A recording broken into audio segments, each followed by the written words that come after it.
I have a few bottles to show and tell today on this episode of Antique Bottle Stories.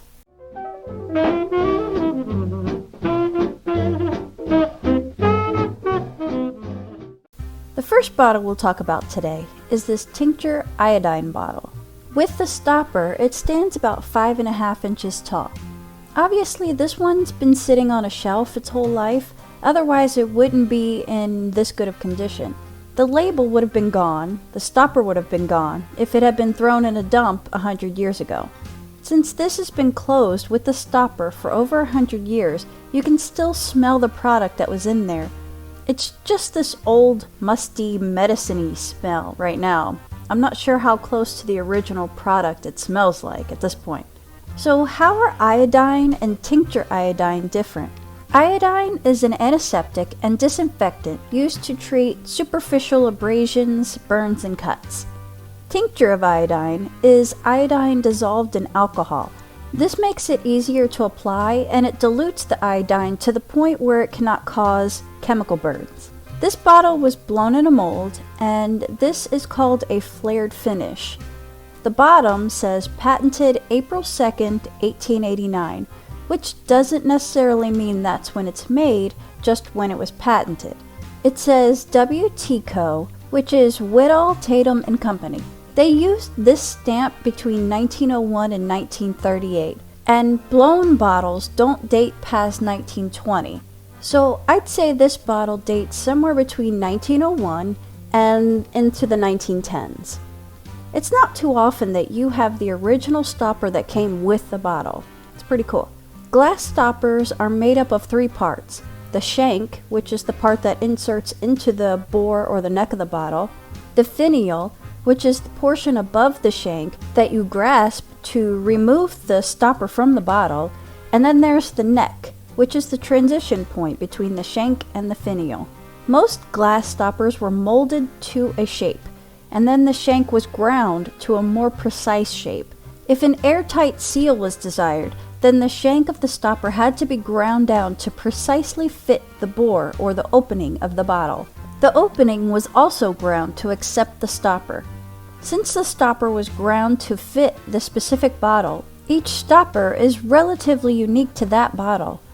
I noticed that the ground shank also has a little texture to it, and the opening also has a little texture to it, so it grabs a little bit, instead of the slit glass. Some glass stoppers had a cork around it to fit the bottle instead of being ground. You won't find glass stoppers on any old bottles that would be consumed quickly, like soda bottles, where you would just drink it and throw it away.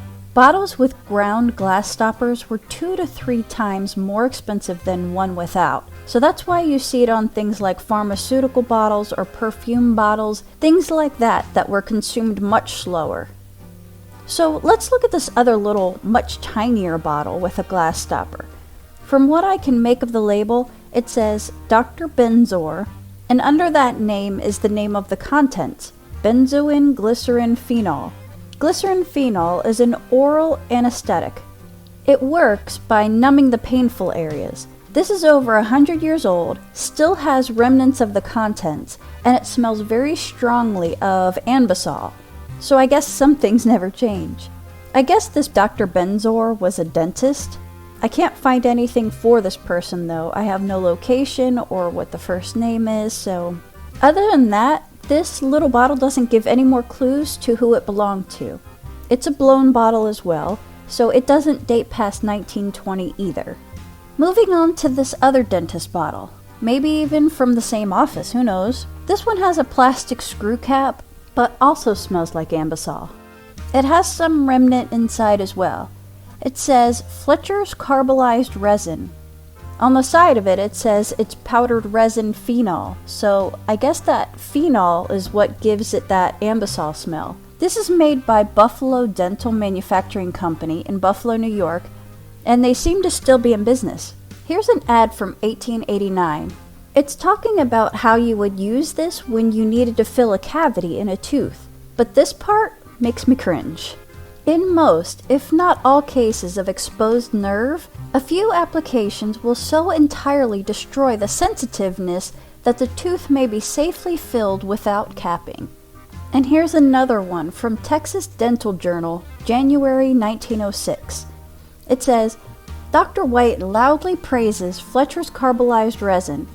One of his most sensitive teeth has been operated on by Dr. Green after treatment with this preparation. The result was such that Dr. Green has not been without it for 15 years. It should be applied 24 hours before excavating the cavity. They've changed the wording a little bit on this one. It says, in most, if not all cases of exposed pulp, a few applications will so entirely destroy the sensitiveness that the tooth may safely be filled without capping. It's still, It gives me nightmares to think of those poor people needing dental work in those times. So this product dates back to at least 1889. It could go back further, who knows. This is a more modern bottle than that though. I'd say 30s or 40s. I'm thinking around World War II. There's not really much on here to date it. So I just thought these were pretty cool and I thought I'd do a quick video about them. Hope you learned something new and I'll catch you next time. Thanks for watching.